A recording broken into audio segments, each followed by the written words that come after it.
गणाधिपतये नमः।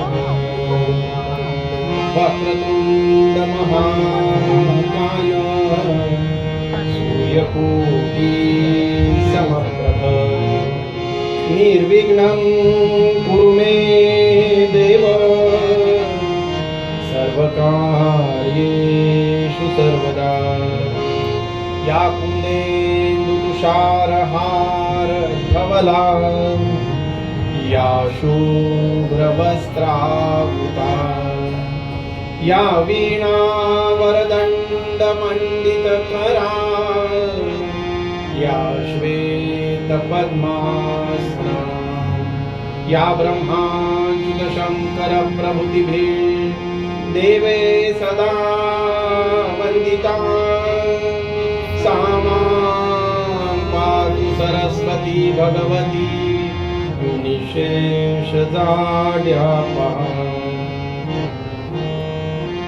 गुरुर्ब्रह्मा गुरुर्विष्णु गुरुर्देवो महेश्वरा गुरुर्साक्षात् परब्रह्मा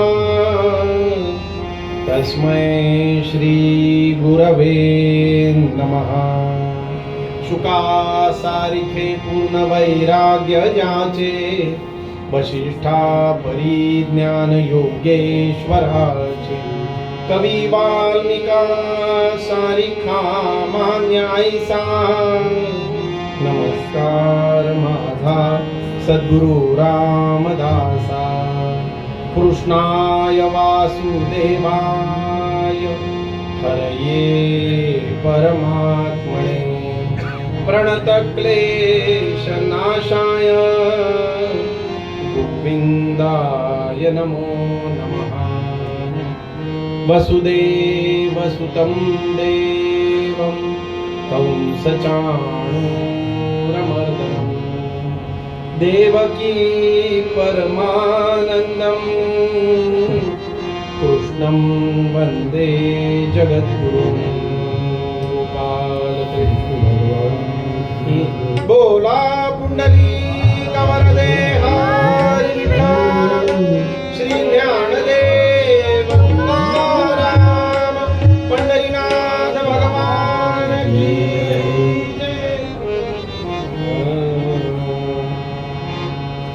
जय। जय राम कृष्ण हरि राजा राम जय जय राम कृष्ण हरि राजा राम जय जय राम कृष्ण हरि राजा राम जय जय राम कृष्ण हरि राजा राम जय जय राम कृष्ण हरि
अनंत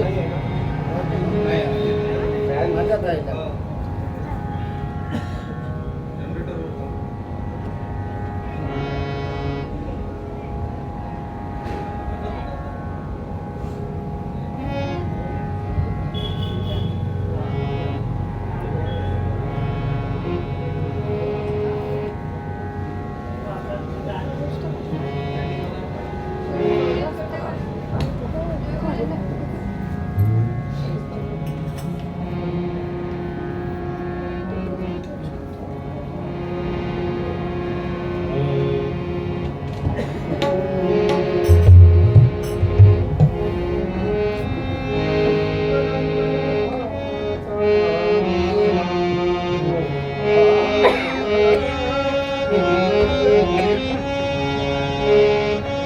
अनंत नामाचा काना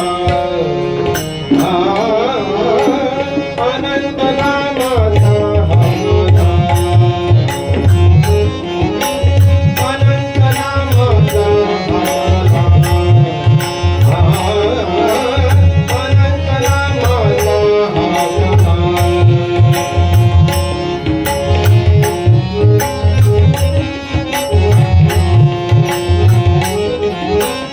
अनंत नामाचा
आज जो आपण आज ह्या सेवेचं हे तिसरं पुष्प आहे आणि आज आपल्या उत्सवाची सांगता आहे.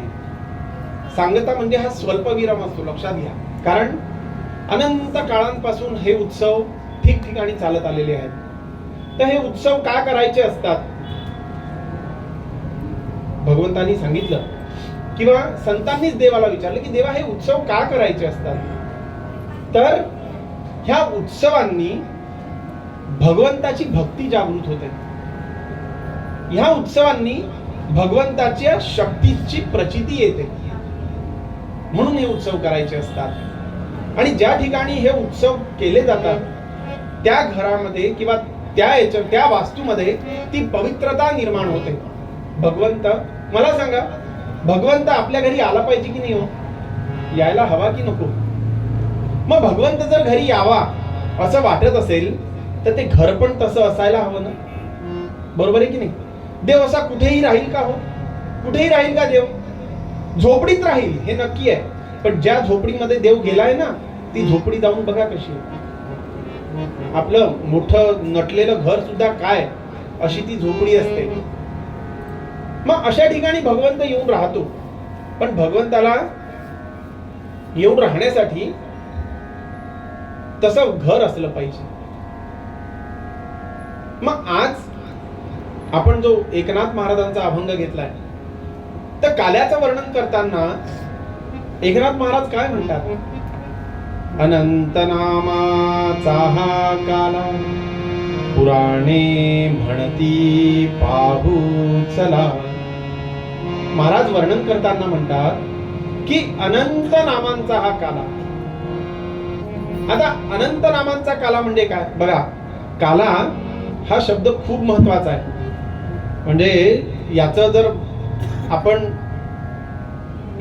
अनुवाद किंवा अर्थ करतो म्हटलं, विश्लेषण करतो म्हटलं तर काला या शब्दामध्ये भगवंतांनी आपल्याला एक विचारलेला प्रश्न आहे, का आला? बघा, काला या शब्दाची फोड आहे. का आला? का आला म्हणजे जीवाला विचारलेला एक प्रश्न आहे भगवंतांनी की तू का आलास इथे? इथे म्हणजे कुठे? तर या भूलोकी तू का आलास ह्याचं चिंतन केलंय का? का आला? काला. काय सुंदर प्रश्न आहे. बघा, आपल्या धर्मामध्ये, आपल्या ग्रंथांमध्ये भगवंतांनी किंवा साधू संतांनी, ऋषी मुनींनी जे लिहून ठेवलंय ना हो, त्याच्या मुळापर्यंत आपण पोहोचतच नाही. आपण वरवर वाचतो आणि समजलं नाही की सोडून देतो. पण त्याचा शोध कधी घेत नाही की संतांनी हे का बरे लिहिलं असेल. घेतो का कधी शोध? कधीच घेत नाही. कारण अध्यात्मामध्ये दोन गोष्टी महत्वाच्या आहेत. आपण जेव्हा ग्रंथ, तुम्ही ज्ञानेश्वरी वाचायला घ्या, आज संत बोलत नाहीत का आपल्याशी? संत बोलतात. तुम्ही म्हणाल महाराज कसं? भगवान श्रीकृष्ण सुद्धा बोलतात आपल्याशी. आता तुम्ही म्हणाल हे काय सांगत आहे महाराज, देव आताही बोलतात? अरे हो, का नाही बोलत? भगवद्गीता उघडा, भगवान श्रीकृष्ण बोलायला लागतात तुमच्याशी, वाचा, त्याच्यातच बोललेले आहेत ना देव. ज्ञानेश्वरी उघडा, ज्ञानेश्वरी वाचा, ज्ञानेश्वर महाराज बोलायला लागतात तुमच्याशी. एकनाथ महाराजांची गाथा उघडा, नाथ महाराज तुमच्याशी बोलायला लागतात. तुकाराम महाराजांची गाथा उघडा, तुकाराम महाराज तुमच्याशी बोलायला लागतात. पण हे कळलं पाहिजे, संतांनी जे ग्रंथ लिहून ठेवलेत त्या ग्रंथांमध्ये खूप मोठा भावार्थ दडलाय. त्या शब्दाच्या काना मात्रा विलांटीला सुद्धा महत्व आहे. आपण ती सुद्धा इकडची तिकडे, अरे असं कधी झालंय का की संतांनी लिहिलेलं हे वाक्य चुकलं आणि याचं दृष्ट फळ लोकांना भोगावं लागलं? असं कधी झालंय आजपर्यंत? कधीच नाही. कारण संत जे असतात ना, हे जगाच्या कल्याणासाठी संतांच्या विभूती म्हटलेलं आहे ना, जगाच्या कल्याणासाठी आहे. त्यांचं तर कल्याण झालं हो. मला सांगा, एवढे मोठे संतांनी हे ग्रंथ लिहून ठेवलेत, हे ग्रंथ कोणासाठी लिहिलेत? कोणासाठी लिहिलेत? ज्ञानेश्वरांना का लिहायची होती ज्ञानेश्वरी? ते तर परमपदाला पोहोचले होते ना, परब्रह्म स्वरूपाला प्राप्त झाले होते. मग तरी त्यांनी ज्ञानेश्वरी कोणासाठी लिहिली? तर ती तुम्हा आम्हासाठी लिहिली आहे की बाबा रे, मी ज्या मार्गाने जाऊन स्वतःचा उद्धार केला तसाच उद्धार तुम्हा सर्वांचा व्हावा म्हणून महाराजांनी हे ग्रंथ लिहिले. पण आपण काय करतो? त्या ग्रंथ वाचत नाही किंवा वाचले तरी ते समजत नाही आणि आपण कपाटात ठेवून देतो. बऱ्याच जणांच्या घरी इथे ज्ञानेश्वरी असेल ना घरी. बऱ्याच जणांच्या घरी इथे तुकाराम गाथा असेल. बऱ्याच जणांच्या घरी हरिपाठाचं पुस्तक तरी असेल, आहे की नाही? पण त्या हरिपाठामध्ये काय म्हटलंय? जसं मी पहिल्या कीर्तनामध्ये सांगितलं होतं, हरिमुखे म्हणा, हरिमुखे म्हणा, पुण्याची गणना होण. बरोबर आहे. मग माऊलींनी हरिपाठामध्ये काय सांगितलं आपल्याला? हरिमुखे म्हणा, हरिमुखे म्हणा. माऊली आपल्याला सांगत आहेत की बाबा रे, तुझा जर उद्धार करायचा असेल तर मुखानी हरी हरी हरी हरी असा उच्चार कर. पण आपण ते करायचं सोडून लोकांना सांगत सुटतो, हरिमुखे म्हणा, हरिमुखे म्हणा, पुण्याची गण. अरे हो, हे माऊलींनी सांगितलंय आपल्याला की मुखानी हरी हरी म्हणा, पुण्याची गणना कोण करी, एवढा पुण्य तुमच्या संचयाला निर्माण होईल. पण आपण ते करत नाही. मग बघा, महाराज आपल्याला सांगतात, अनंत नामाचा हा काला. का आलास तू इथे? आपला हा विषय सुरू होता की इथे का आलो आपण, का आलो हो या पृथ्वीवर? तुकाराम महाराजांनी सांगितलं याचं उत्तर, जन्माचे ते मूळ पाहिले शोधून, काय दुःखासी कारण जन्म घ्यावा. महाराज आपल्याला सांगतात की का आलो आपण इथे. तुकाराम महाराजांनी शोध लावला की का आलो आपण या पृथ्वीवर. तर महाराजच सांगतात, जन्माचे ते मूळ पाहिले शोधून, दुःखासी कारण जन्म. दुःख भोगण्यासाठी आलोय आपण इथे. कोणाच्या तरी जीवनात सुख आहे का हो? सांगा बरं, आहे का? एक जण तरी दाखवा मला की आजपर्यंत एकही क्षण माझ्या जीवनामध्ये दुःख आलं नाही, एवढा मी सुखी आहे का हो दादा? कुणी? जगी सर्व सुखी असा कोण आहे? समर्थ रामदास स्वामी सांगतात मनाच्या श्लोकांमध्ये, विचारी मना तुझी शोधून पाहे, जगी सर्व सुखी असा कोण आहे? आहे का हो कोणी सुखी? मग मला सांगा, इथेच काय यायचं? ह्या पृथ्वीवरच काय यायचं? ह्याचं कधी चिंतन केलंय तुम्ही? की जरी आपण सगळेजण देहधारी रूपाने इथे आलोय, पण आपण सगळे स्वतंत्र जीव आहोत. मग या जीवानी या पृथ्वीवर काय यायचं? त्याच्या मागे सुद्धा कारण आहे. ह्या पृथ्वीवर, या भूतलावर येणं म्हणजे भगवंतानी जन्म मृत्यूच्या चक्रातनं मुक्त होण्यासाठी दिलेली एक संधी आहे. लक्षात घ्या. आपल्याला म्हणजे कसं? तर मला सांगा, इथे काय यायचं पृथ्वीवर? तर ह्या मागचं कारण एक आहे. आपण सगळ्यांनी कधी ना कधी रेल्वेने प्रवास केलेला असेल. तुम्हाला एक व्यवहारातलंच उदाहरण सांगतो. रेल्वेच्या प्रवासामध्ये जेव्हा आपण जातो तर काही ठिकाणी स्टेशनवर रेल्वे स्टेशन म्हणून लिहिलं असतं, तर काही ठिकाणी रेल्वे जंक्शन म्हणून लिहिलं असतं. बरोबर आहे? मग जंक्शन आणि स्टेशन मधला फरक काय हो? त्याला सुद्धा रेल्वे स्टेशनच म्हणता आलं असतं ना. जंक्शन का म्हटलं? तर त्या मागचं शास्त्र असं आहे की जे जंक्शन असतं, अशाच ठिकाणाला जंक्शन म्हणतात की जिथून विविध मार्गाकडे जाणाऱ्या गाड्या उपलब्ध असतात. बरोबर आहे? त्यालाच जंक्शन म्हणतात की नाही? मग तसा हा भूलोक म्हणजे एक जंक्शन आहे. लक्षात घ्या, हेच आपल्याला कळलेलं नाही. हे जंक्शन म्हणजे काय? तर या ठिकाणाहून जीवाला स्वर्गलोकाकडे जाण्याचा मार्ग आहे. या ठिकाणाहून जीवाला ईश्वर प्राप्ती करण्याचा मार्ग आहे. या ठिकाणाहून जीवाला नरकलोकाकडे जाण्याचा मार्ग आहे. या ठिकाणाहून जीवाला पाताळामध्ये जाण्याचा मार्ग आहे. मग आता मार्गात कोणत्या गाडीत बसायचं? सगळ्या गाड्या या स्टेशनवर लागलेल्या आहेत. स्वर्गात जायचंय ती गाडी लागली आहे, नरकात जायचंय ती पण गाडी लागली आहे, वाटच पाहत आहे तुमची. ईश्वराकडे जायचंय ती पण गाडी लागलेली आहे. पण कोणत्या गाडीत बसायचं या जंक्शन वरून हे आपण ठरवायचं. बरोबर आहे ना? म्हणून या भूलोकीला जंक्शन म्हटलंय. कारण इथून सगळीकडे जाणाऱ्या गाड्या आहेत. कोणती गाडी धरायची हे त्या त्या जीवाचा प्रश्न आहे. हे त्यांनी ठरवायचं की कोणत्या गाडीत आपण बसायचं.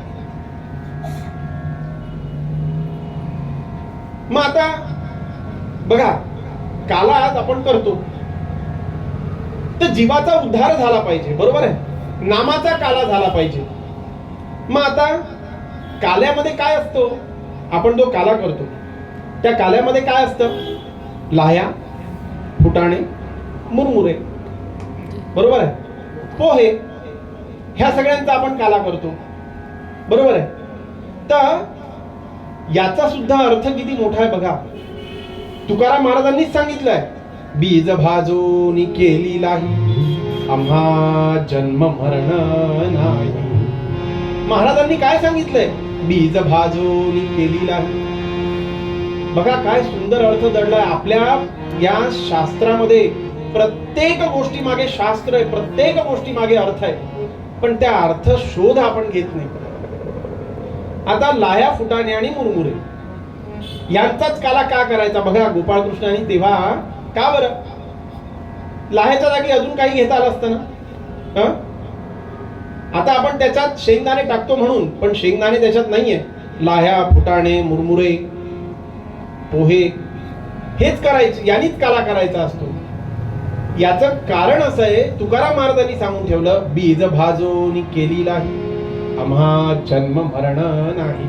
बघा याचा खूप सुंदर असा अर्थ आहे.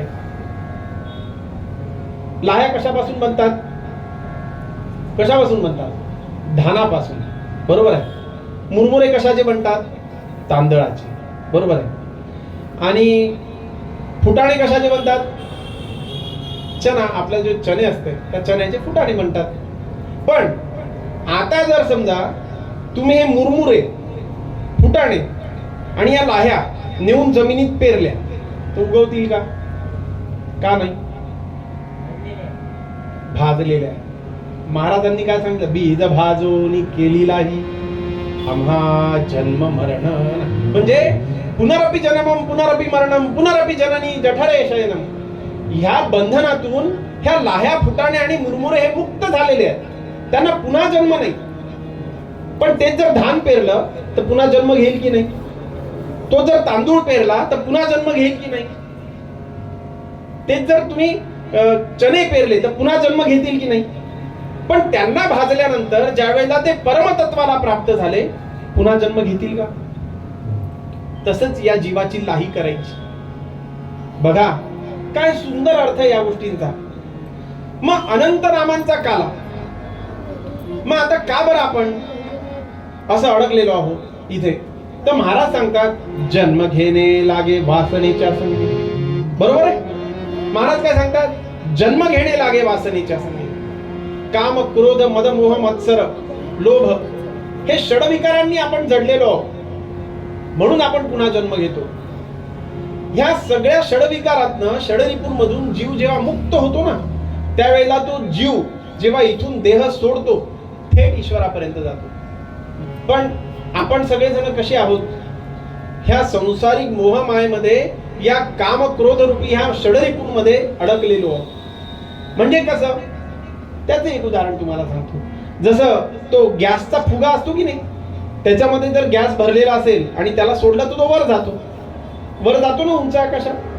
पण समजा त्याला तुम्ही एखादा दगड लावून ठेवला, 4-5 दगड बांधले, 5-6 दगड, जाईल का तो वर, का नाही जाणार, कारण तो त्या दगडांनी जखडलेला आहे. तसाच हा जीव आहे. हा जीव काम, क्रोध, लोभ, मोह, मद, मत्सर या षडविकारांनी जखडलेला आहे. त्यामुळे हा जीव ईश्वराकडे उड्डाण घेऊ नाही शकत. ज्या वेळेला हे सगळे षडरिपू सुटून जातील, ज्या वेळेला तुम्ही त्या फुग्याची दोरी कापून टाकाल, तो फुगा जाईल की नाही वर, तडकन एकदमच वर चालला जाईल. तसंच या जीवाचं आहे. ज्या वेळेला हे सगळे षडविकार या जीवापासून मुक्त होऊन जातील ना, त्यावेळेला हा जीव थेट भगवंतापाशी जाईल. म्हणून महाराज म्हणतात, जन्म घेणे लागे वासनेच्या संगी. हे षडविकारातून मुक्त कसं व्हायचं, इथे जन्माला आल्यानंतर एकच ध्यास मनी असला पाहिजे. मग याचा अर्थ तुम्ही म्हणाल, महाराज मग हे काय सगळं द्यायचं का सोडून, घर आहे, पत्नी आहे, मुलं बाळ आहे, प्रपंच आहे, हा सोडून द्यायचा असं सांगता का तुम्ही. नाही, संतांनी तरी सोडलाय का हो, तुम्ही तुकाराम महाराजांचं चरित्र घ्या, एकनाथ माऊलींचं चरित्र घ्या, सोडलाय का त्यांनी प्रपंच? पण प्रपंच करून ते पद गाठलं. मग ते कसं गाठलं याचा अभ्यास आपण केला पाहिजे.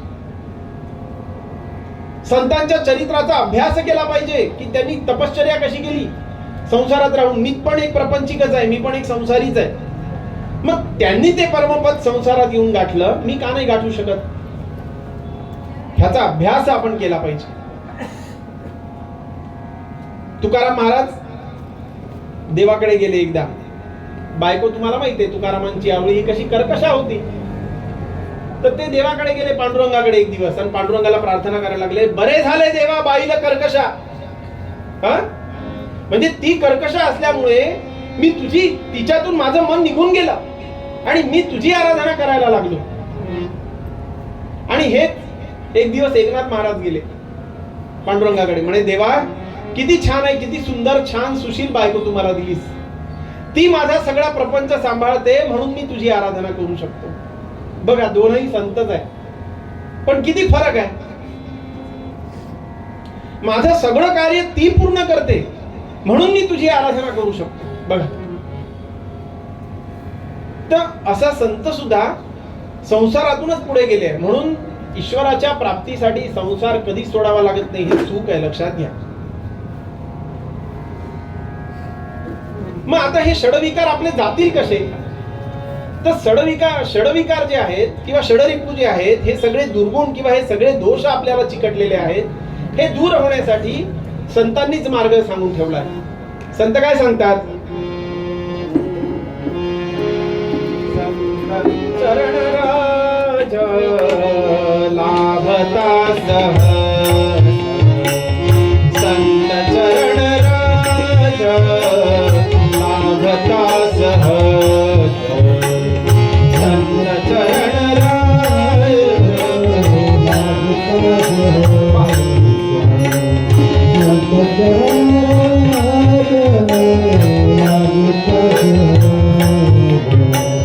वासनेचे बीज जळोनी जाया, वासनेचे बीज जळोनी जाया, संत चरण राज लाभता सहज, संत चरण राज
षडविकार किंवा ह्या षडरिपूमधून जर तुम्हाला मुक्त व्हायचं असेल, संत चरण रज लाभता सहज, वासनेचे बीज जळून जाय. संत चरण रज लाभले पाहिजे, म्हणजे संतांची कृपा आपल्यावर झाली पाहिजे, तर आपण या षडविकारातनं मुक्त होऊ शकतो. मग आता संतांची कृपा कशी व्हायची? मग या जीवाचे प्रयत्न काय असले पाहिजे? ह्या जीवाचे एकच प्रयत्न असले पाहिजे की कोण्यातरी अधिकारी संतांची माझ्यावर कृपा झाली पाहिजे. बस हा एकच ध्यास ठेवायचा. कोणीतरी अधिकारी संत, बस त्यांची कृपा माझ्यावर झाली पाहिजे म्हणजे माझा उद्धार होईल. मग मला बाकी काहीही प्रयत्न करायला नको. मग आता तुम्ही म्हणाल की तुम्ही बरोबर सांगत आहेत महाराज, पण मग आता संत ओळखायचे कसे? कारण डॉक्टरांकडे तर त्यांचं सर्टिफिकेट असतं की हे डॉक्टर आहे. एखादा सायंटिस्ट असेल त्यांच्याकडे, शिक्षक असेल त्यांच्याकडे सर्टिफिकेट असतं की हे शिक्षक आहेत. संतांकडे कुठं सर्टिफिकेट आहे का? आहे का संतांकडे सर्टिफिकेट? मग ते खरंच संत आहे की भोंदू आहे हे ओळखायचं कसं आपण? कारण जीव किती फसले जातात आपण पाहतो. आज समाजामध्ये भोंदू साधूंचंही प्रमाण वाढलेलं आहे, नाही असं नाहीये. मग हा जीव त्या ठिकाणी फसला जातो आणि म्हणून मग त्याच्या मनात विचार येतो, हे चौथांड आहे सगळं, हे काही खरं नाहीये. मग आपण काय करायचं? तर लक्षात घ्या, आपण एकच करू शकतो की आपण संतांची योग्यता, संतांची पात्रता आपण नाही ठरवू शकत. मग आपण एकच करायचं. समर्थ रामदास स्वामींनी याच्यासाठी मार्ग सांगितलेला आहे. तुम्ही दासबोध उघडा, रामदास स्वामी बोलतात तुमच्याशी.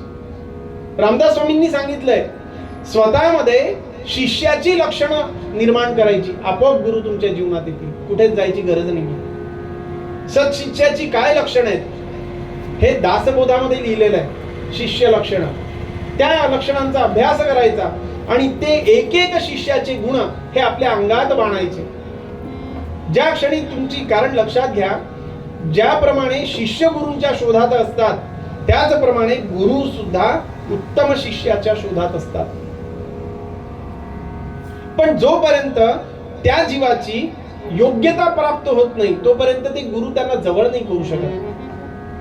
कारण एखादा जर अयोग्य शिष्य जर गुरूंचा असेल, त्याची पात्रता नसेल, तर तो गुरूंकडून काय मागणार? गुरु अधिकारी जरी असले तरी गुरूंना तो प्रपंचातलंच सगळं मागेल, बरोबर आहे? पण गुरु हे प्रपंचातलं देत नाहीत तुम्हाला.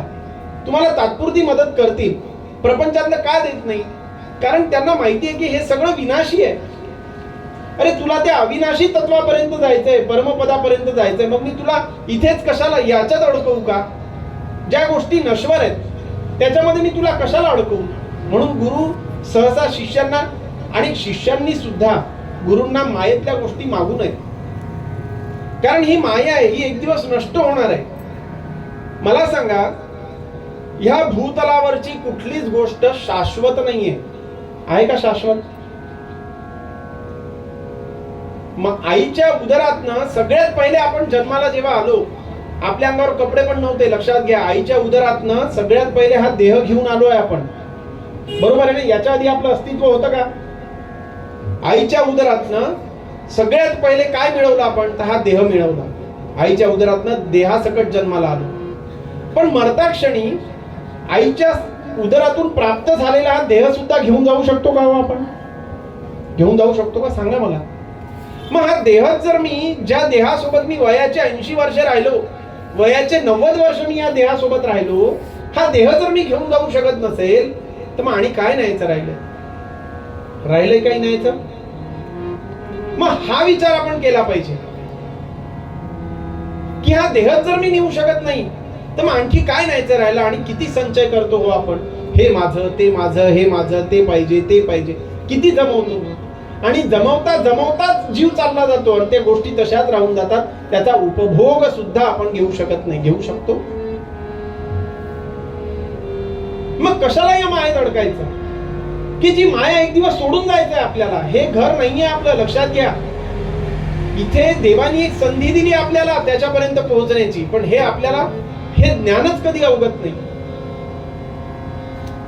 देवाने दिलेली एक संधी आहे की बाबा रे, आता तरी मला प्राप्त कर आणि परमपद गाठ आणि जन्म मृत्यूच्या चक्रातून मुक्त हो.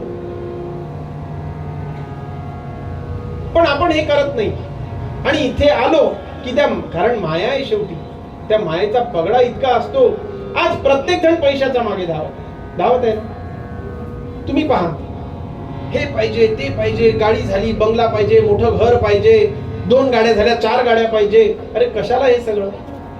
जगण्यापुरतं मिळालं बस झालं. पण हा जीव ह्याच गोष्टींच्या मागे धावत चाललाय. मग त्यामुळे होतं काय की आपण नामाला जातो विसरून, आलो इथे कशासाठी आहे. कारण आईच्या गर्भात जेव्हा जीव असतो ना, तेव्हा असा हात जोडून असतो. कारण त्या गर्भाच्या ज्या यातना असतात त्या प्रचंड असतात त्या जीवाला. तो देवाला म्हणत असतो की देवा मला सोड याच्यात ना, मला सोड, एकदाच मला बाहेर काढ, नको मला या यातना. तो सगळे ते यातनेमध्ये, त्या गर्भजळामध्ये आणि त्या सगळ्या याच्यामध्ये घाणीमध्ये पडलेला असतो जीव. तो देवाला विनवणी करत असतो की देवा मला सोड आता. देव त्याला म्हणतो बघ, त्यावेळेला त्या जीवाला मागचे सगळे कर्म आठवत असतात. कारण त्याच्यावर आईचं जे आवरण असतं त्याच्यामुळे त्याच्यावर मायेचा पगडा नसतो, त्याला सगळं आठवत असतं. देव म्हणत असतो त्याला की अरे तू जाशील तेव्हा माझं नाव घेशील ना. सगळं कबूल करतो देवाला, हो मी तू म्हणे तसा करेल, मी तुझं नाम घेईन, सगळं घेईन, सगळं करेल. आणि ज्या वेळेला जीव ज्या क्षणाला उदरातनं बाहेर येतो तेव्हा क्याहा क्याहा क्याहा करून रडायला लागतो. देवाशीच बेईमान होतो. देवाला म्हणतो केव्हा म्हटलं होतं म्हणते मी तुला असं, क्याहा क्याहा केव्हा म्हटलं होतं म्हणते मी तुला असं. बरोबर आहे बघा. पण तरीही देव आपल्याला पुन्हा पुन्हा पुन्हा पुन्हा ती संधी देत असतो. मग हे जंक्शन आहे, हे लक्षात घ्या. इथे आपण आलोय स्वतःचा उद्धार करून घेण्यासाठी. याचा अर्थ कर्तव्य सोडायची का नाही, कर्तव्य पूर्ण करायचे. पण कर्तव्य करत करत करत असताना हे विसरायचं नाही की मला ते परमपद गाठायचं. ह्याचा विसर पडायला नको. म्हणून आपण महाराज सांगतात अनंत नामाचा हा काला, पुराणे म्हणती पाहू चला. मग आता नाम घ्यायचं तर खूप सारे नाम आहेत ना, बरोबर आहे. आता पहा जीव कसा अडकतो याचं एक उदाहरण तुम्हाला संतांचं सांगतो. एकदा एक संत होते आणि ते परमपदाला म्हणजे अगदी पूर्णत्वाला पोहोचलेले, पण तिथे जाऊन सुद्धा व्यक्ती देह म्हणजे अडकतो कसा बघा. मोठा आश्रम त्यांचा, आश्रमाच्या मध्यभागी अंगण आणि त्या अंगणामध्ये मोठं बोराचं झाड. आणि महाराजांना आता देह ठेवायची वेळ जवळ आली. शिष्य मंडळींना सांगितलं की मी आता देह ठेवणार. आणि देह ठेवल्यानंतर या आश्रमातली घंटा वाजेल जोरेने. जसा मी देह ठेवला तशी आश्रमातली जोरेने घंटा वाजेल. घंटा वाजली की समजायचं की आपले महाराज पूर्णत्वाला म्हणजे ईश्वराच्या चरणाशी लीन झाले, समजायचं. झालं. महाराजांचा असा पलंग ठेवलेला, असं समोर ते मोठं असं अंगण, बोर लागलेली, आणि महाराज असे बस आता ईश्वर चिंतन असं करत करत असताना महाराजांनी देह ठेवला, निघून गेला. देह ठेवला, जीव तर निघाला, पण इकडे काही केला, घंटा वाजली नाही. आता घंटा वाजली नाही तर ह्या शिष्यांना काही समजेना की महाराजांनी सांगितलं घंटा वाजेल म्हणजे समजायचं मी परमपदाला म्हणजे पूर्णत्वाला ईश्वराच्या चरणी लीन झालो. आणि घंटा काही केल्या वाजेना. आता घंटा नाही वाजल्यामुळे ते शिष्य जे होते तेही तेवढे सिद्ध झाले नव्हते. त्यांना काही कळलं नाही की नेमकं झालं काय. ते विचारच करायला लागले. मग त्यांचं ज्या दिवशी 13वी होती, 13व्या दिवसाचं ते सगळं करायचं होतं, त्यावेळेला एक अधिकारी पुरुष, अध्यात्मातले सिद्ध दुसरे संत ते तिथे आले. ते तिथे आले आणि त्या संतांनी सांगितलं, आपल्या ह्या शिष्यांनी सांगितलं की म्हणे महाराज आमचे ज्या वेळेला गेलेत ना म्हणे, त्यावेळेला त्यांनी असं सांगितलं होतं म्हणे की घंटा वाजेल आश्रमातली मी गेल्यानंतर. पण म्हणे काही केल्या घंटा नाही वाजली हो म्हणे. 13 दिवस झाले, आमचे महाराज गेले नेमके कुठे म्हणे हेच आम्हाला कळायला मार्ग नाही. हे घडलेली सत्य घटना सांगतोय बरं तुम्हाला. ते महाराज सिद्ध होते. ज्या ठिकाणी त्यांनी देह ठेवला मला तिथे घेऊन चला म्हणे. त्यांना आणलं तिथे. त्यांनी डोळे बंद केले, ध्यान लावलं. ध्यान लावल्यानंतर त्यांना दिसलं काय दिसायचं ते, आणि पटकन डोळे उघडले आणि सगळ्या शिष्यांना आज्ञा केली म्हणे ह्या झाडावर जेवढे बोरं लागले आहेत म्हणे हे सगळे बोरं पाडा खाली. म्हणाले हे काय सांगत आहेत म्हणे, मी सांगतोय ना म्हणे तुम्ही फक्त बोरं पाडा. त्या सगळे शिष्यमंडळींनी झाड हलवून हलवून हलवून हलवून सगळी बोरं खाली पाडली. महाराज त्या बोरांमध्ये फिरत राहिले. फिरता फिरता फिरता फिरता एक बोर त्यांना सापडलं. ते बोर त्यांनी उचललं. त्या बोरात एक अळी होती. ती अळी महाराजांनी काढली, हातावर ठेवली आणि फटकन मारली. जशी ती अळी मेली तशी इकडे घंटा वाजली. बघा, गोपाल कृष्ण भगवान की जय. म्हणजे मग महाराजांना शिष्यांनी प्रश्न केला की हे काय झालं नेमकं, आम्हाला काही कळलं नाही, तुम्ही काय केलं? तर म्हणे, अरे बाबांनो, तुमचे महाराज ज्या क्षणी देह ठेवणार, तर म्हणे लगबग बोरांनी भरलेलं हे झाड म्हणे पाहून एक क्षणासाठी तसूभर त्यांच्या मनात विचार येऊन गेला की एक बोर खाऊन मरावं, आणि तेवढ्यात मरून गेले. देह ठेवून दिला, वेळ आली होती जवळ, देह ठेवला आणि त्या बोरामध्ये म्हणे अळी करून जाऊन बसले. बघा, इच्छा माणसाची एक छोटीशी, तेही सिद्ध पुरुषाची कथा सांगतोय तुम्हाला. आपली काय गती असेल विचार करा. आणि मला हे दिसलं म्हणे की त्या बोरामध्ये अळी आहेत म्हणून बसलेले. मग म्हणे मी त्यांना तिथून ती अळी शोधून काढली आणि तिथून त्या योनीमधून त्यांना मुक्त केलं, आणि म्हणून ती घंटा वाजली आणि ते परमपदाला गेले. बघा, मग सिद्ध पुरुषांची जर सुद्धा अशी गाथा होऊ शकते तर आपण काय आहोत? म्हणून संतांना विचारतात ना की बाबा रे, नाम का रटायचं आयुष्यभर? एका क्षणीच नाम. काल तुम्हाला कथा सांगितलीच मी त्या व्यापाऱ्याची आणि 4 त्याचे जे मुलं होते. का बरं आयुष्यभर नाम रटायचं? कारण अंतेमती सागती, शेवटच्या क्षणी भगवंताचं नाम मुखातनं निघालं पाहिजे, प्रपंचाचे विचार मनात नको, म्हणून नाम रटायचं, नाम घ्यायचं. कारण काय माहिती कुठला श्वास हा माझा शेवटचा आहे हे मला तरी ठाऊक आहे का? आज तुम्ही सगळेजण श्वास आपण घेतोय, श्वासामुळेच हा देह सुरू आहे ना, पण कोणता श्वास तुमचा शेवटचा आहे हे तुम्हाला माहिती आहे? माहिती आहे का? मग प्रत्येक श्वासाला भगवंताचं नामच निघालं पाहिजे मुखातनं. म्हणून प्रत्येक नाम हे श्वासाला जोडून घ्यायचं की ज्या क्षणी माझा शेवटचा श्वास येईल ना, तो क्षण माझा नामातच गेला पाहिजे, तो श्वास माझा नामातच बंद झाला पाहिजे. म्हणून हा सगळा आटापिटा आहे. मग आता अनेक नाम आहेत. कोणी कृष्ण म्हणेल, कोणी राम म्हणेल, कोणी अल्लाह म्हणेल, कोणी गॉड म्हणेल. मग हे सगळे नाम जे आहेत, हे सगळे नाम वेगळे आहे का? नाही, त्या एकाच परमतत्वाची आहे. याचं ज्ञान करून घेणं म्हणजे काला.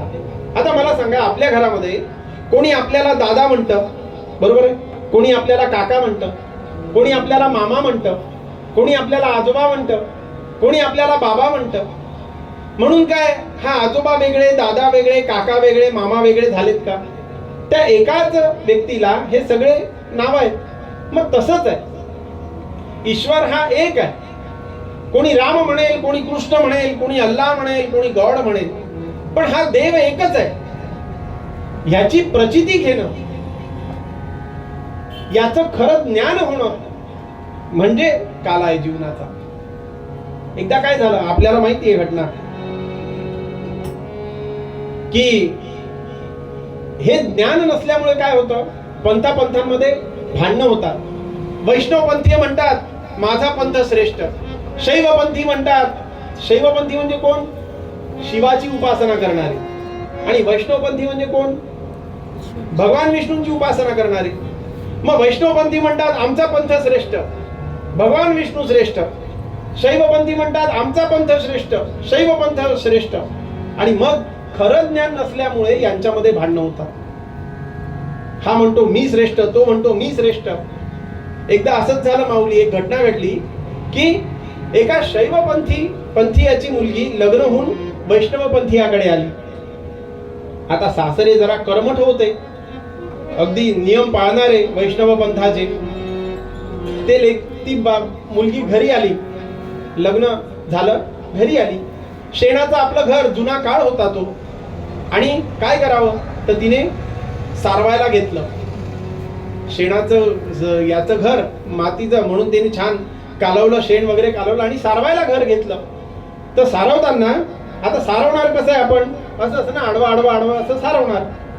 तर ते सासरे मामनजी तिथे बसले होते. लगेच तिथून, हे पोरे, आपलं हे घर शैवपंथीयांचं नाही आहे, वैष्णवपंथीयांचं आहे. म्हणे आडवं नाही सारवायचं.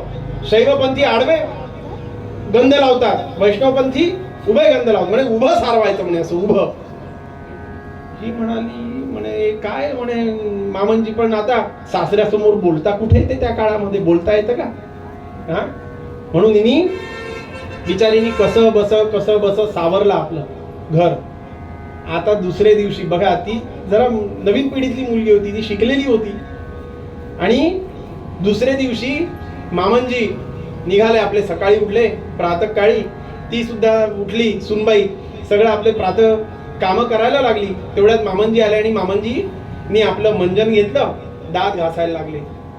जसे दात घासायला लागले तिने लगेच पाहिलं, मामनजी आपण वैष्णवपंथी आहो, असे आडवे दात नाही घासायचे म्हणे, उभे. आणि त्या मामनजीच्या डोक्यात लख्ख प्रकाश पडला की हे काय. बघा, म्हणजे आपली चूक ही तेव्हा मामनजींच्या लक्षात आली. नरहरी सोनार आपल्याला माहिती आहे, संत हे शैव उपासक, भगवान शंकराचे उपासक. भगवान शंकरांची प्राप्ती झाली त्यांना. आणि एक दिवस पंढरपूरला ठरवलं की पांडुरंगाला कमरेला करदोडा बनवायचा सोन्याचा. मग करदोडा बनवायचा तर कोणाकडून बनवायचा, तर नरहरी सोनार आहेत आपले. मग नरहरी सोनारांकडे हे सगळे भक्त मंडळी गेली. म्हणे महाराज आमच्या पांडुरंगाला म्हणे हे बनवायचंय करदोडा. मी येणार नाही म्हणे मंदिरात, मी शैवपंथी आहे. बघा, महाराज म्हणाले नरहरी सोनार, मी येणार नाही म्हणे. पण महाराज तुमच्याशिवाय उत्तम कला कोण करणार एवढी, तुम्हाला चलावं लागेल. मग खूप विनवणी केल्यानंतर नरहरी सोनार तयार झाले. पण म्हणे मी त्या पांडुरंगाला पाहणार नाही डोळ्यांनी म्हणे, माझ्या डोळ्यावर पट्टी बांधा, डोळ्यावर पट्टी बांधून मी येईल आणि मग मी त्याचं माप घेईल म्हणे कमरेचं. ठीक आहे म्हणे महाराज, जशी तुमची इच्छा, पण चला. निघाले महाराज, निघाले, डोळ्यावर पट्टी बांधली. सगळे जण त्यांना घेऊन मंदिरात गेले, समोर पांडुरंगाचे उभे राहिले. आता त्यांनी शंकराची आराधना केलेली आहे. शंकराची आराधना केलेली, शंकराच्या मूर्तीची. ते कमरेचं माप घ्यायला पाहता तर हे तर माझ्या शंकराचीच कंबर वाटते म्हणे, अशी शिवाची. डोळे बंद, डोळ्याला पट्टी बांधलेली. आणि ते माप घेत आहेत. माप घेताना त्यांना मूर्तीला स्पर्श केल्यावर शंकराचाच अनुभव आला, शंकराचा अनुभव आला. म्हणून त्यांना असं वाटलं ह्यांनी मला शंकराच्या मंदिरात तर नाही आणलं. म्हणून डोळ्यावरची पट्टी उघडली आणि समोर पाहतात तर पांडुरंग. आणि त्या पांडुरंगामध्ये त्यांना साक्षात शंकराचं दर्शन झालं. आणि त्यावेळेला त्यांचा हा भ्रम दूर झाला की नाही, भगवान शंकर आणि विष्णू हे एकच आहे. आणि म्हणून त्यांनी एक सुंदर असा अभंग रचला. शिव आणि विष्णू एकची तत्व, शिव आणि विष्णू एकची तत्व.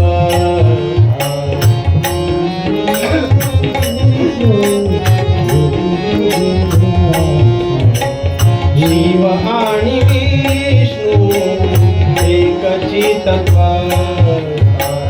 ऐसा ज्याचा देह सदोदिता, ज्याचा देह सदोदिता. शिव आणि विष्णू एकची तत्व, शिव आणि विष्णू एकची तत्व, शिव आणि विष्णू एकची तत्व. तेव्हा महाराजांना कळलं की नाही, भगवान शंकर आणि विष्णू हे एकच आहे. हा भ्रम जोपर्यंत तुटत नाही तोपर्यंत आपण जीव हा शिवाशी एकरूप होत नाही. लक्षात घ्या, जीव शिवाचं मिलन होण्यासाठी ब्रह्म आणि मी एक आहे ही प्रचिती यावी लागते. म्हणून महाराज आपल्या म्हणतात की काय म्हणतात ते, अनंत नामाचा हा काला. सगळे नाम, तुम्ही राम म्हणा, तुम्ही कृष्ण म्हणा, तुम्ही शिव म्हणा, सगळे एकच आहे. याची प्रचिती यावी लागते. आणि ती प्रचिती येण्यासाठी म्हणून आपल्याला नाम घ्यावं लागतं. म्हणून आपल्या मूळ पदामध्ये महाराज म्हणतात, अनंत नामाचा हा काला.